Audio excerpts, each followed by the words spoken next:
Hello guys, today I'm gonna do an unboxing video and the review of the Dell Precision 7550 workstation. So it's actually a mobile workstation, not just laptop.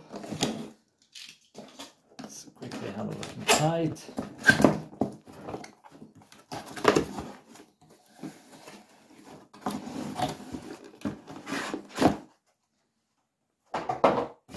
Okay, here we have the laptop itself. It's so heavy, seriously. Just few realtor information and a quick start guide, and we've got also the charger, which is really huge and heavy. So let's have a look at this monstrum. So as I mentioned earlier, it's really heavy. This mobile workstation has approximately 2.5 kilograms, which is really a lot. But design is pretty nice. It's so thick, as you can see. So let's have a look at the connectivity first. So on the left side we've got smart card reader and the two USB-C ports, which are actually USB 3.2 generation 2 and Thunderbolt 3. At the back you can find mini DisplayPort version 1.4, HDMI version 2, you've got gigabit LAN port and the port for the charger. And the right side, here we can find actually SD card reader for the normal SD cards, not just micro. We've got a combined jack port for the headphones and microphone, and two USB 3.2 generation 1 with Powershare USBs and the Kensington lock at the end. So the bottom side, as you can see, a nice vent, the really huge area, and speakers here facing the downwards. So the power charger can deliver up to 180 watts, which is really a lot for the laptop, as it is a mobile workstation. It's ordinary power connector at the back, and the length of the whole cable, so I mean the both parts, is approximately 240 centimeters, which is quite a lot. As the laptop is quite heavy, so opening it with one hand is really easy. So, and the inside you get a full-scale keyboard with numeric keypad, ordinary touchpad with 4 buttons. There is fingerprint reader, touch sensor in the on-off button, which is actually there is nothing on it. It's just like plain button. You don't see any on-off sign on it. And also the web camera is coverable, so we've got small shutter up here. So I'm gonna do the first start and first setups, and I'll do some testing, of course. So this is how it looks after the first start. Actually, you can see there is almost nothing. It looks most likely like plain Windows. It actually comes with a Windows 10 Pro. You can also opt for Windows 10 Home or Linux distributions or Ubuntu. There's almost no bloatware in it. It's just Dell Optimizer, Dell Digital Delivery, almost nothing else. We got already NVIDIA control panel pre-installed. So just basic information. You can choose this laptop with two options of processor, which is i7 10850H. It's 6-core processor with 2.7 GHz up to 5.10 GHz, or Intel Xeon W10855M, which is also 6-core processor with 2.80 GHz up to 5.10 GHz. So there is Intel UHD graphic card on the chip, but you can also choose between two dedicated graphic cards. First one is Quadro 3000 with 4 GB of own memory, or Quadro RTX 5000 with 16 GB of own memory. RAM is starting at 8 GB up to 128 GB of the DDR4 2933 MHz, which is actually one of the fastest RAMs on the market today. And the SSDs are starting at 256 GB up to 1 TB M.2 options NVMe. And of course you've got the Wi-Fi version 6 or AX with 2x2 gig plus and Bluetooth 5.1. Now I'm running the second burn-in test or heavy load test.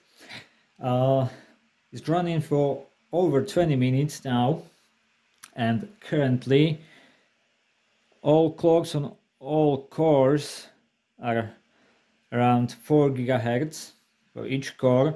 I've got maximum of 4.3, but that's what makes these kind of laptops different from basic home laptops or business laptops, because it's still on the peak performance, and usually those basic laptops will give you their best for just like half minute, 1 minute, or even less, but this one can really hold the higher clocks.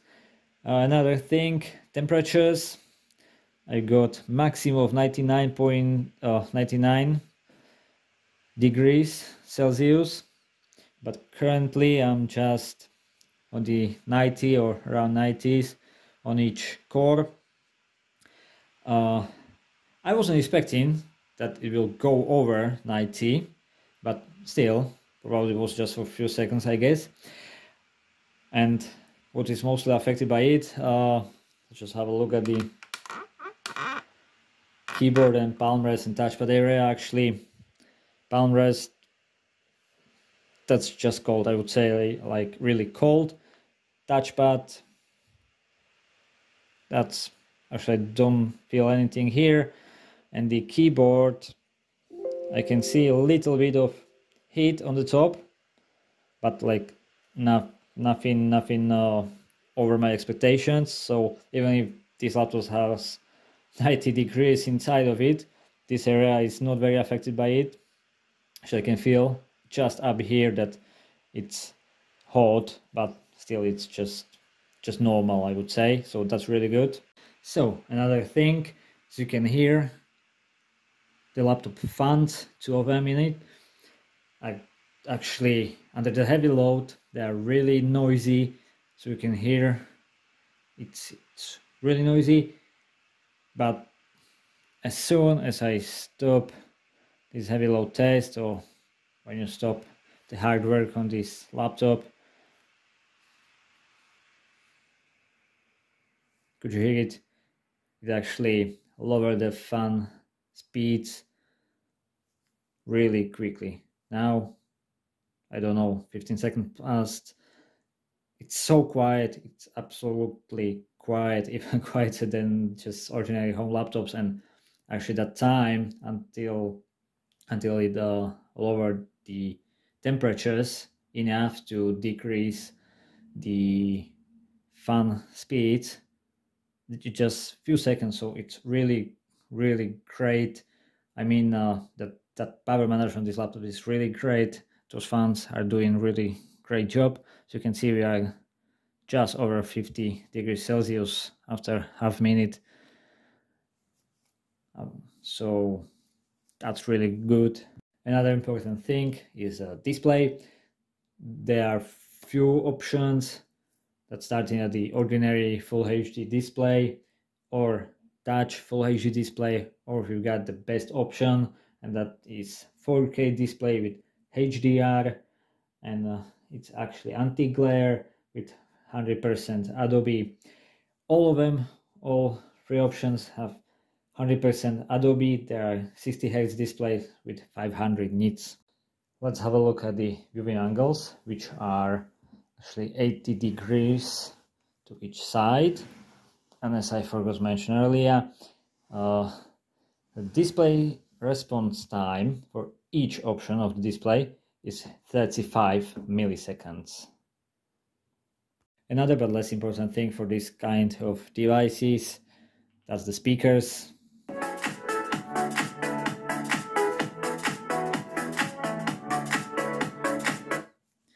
So you could hear that was the maximum volume, which is just enough, I would say. It doesn't surprise, but what surprised me is the quality of the sound, which is, I would say, even better than on some like home laptops, those cheaper ones, where it's more expected that you'll be watching movies or listen to music on that. So that's good. Now let's take a look inside.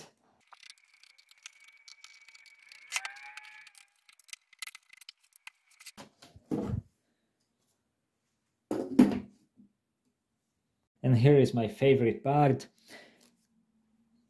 So, as you can see, I got one SSD here, M.2 SSD. Very important thing, you've got another one slot here, another one slot here. So actually, you can have 3 drives in this laptop.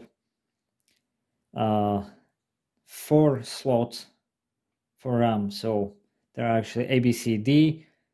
I've got A and C slots somewhere here, so I don't even know where they are, but there are also slot B and slot D up here, so you can actually put 4 RAM modules into this laptop, which is absolutely amazing. There is also a slot for the wireless wide area networking card. Here we have a VLAN card.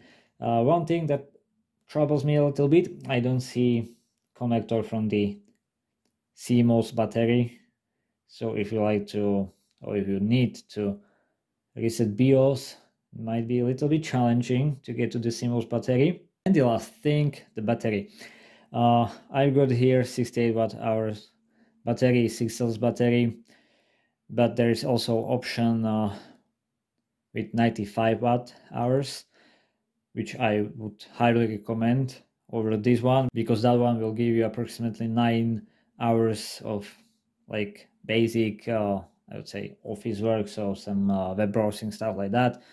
So something that doesn't use the dedicated video card. Otherwise, it will the battery life will like decrease markedly. But both batteries are 6 cells and they support the ExpressCharge technologies, and can be actually fully charged within 2 hours. So guys, that's it. Thank you for watching and see you next time.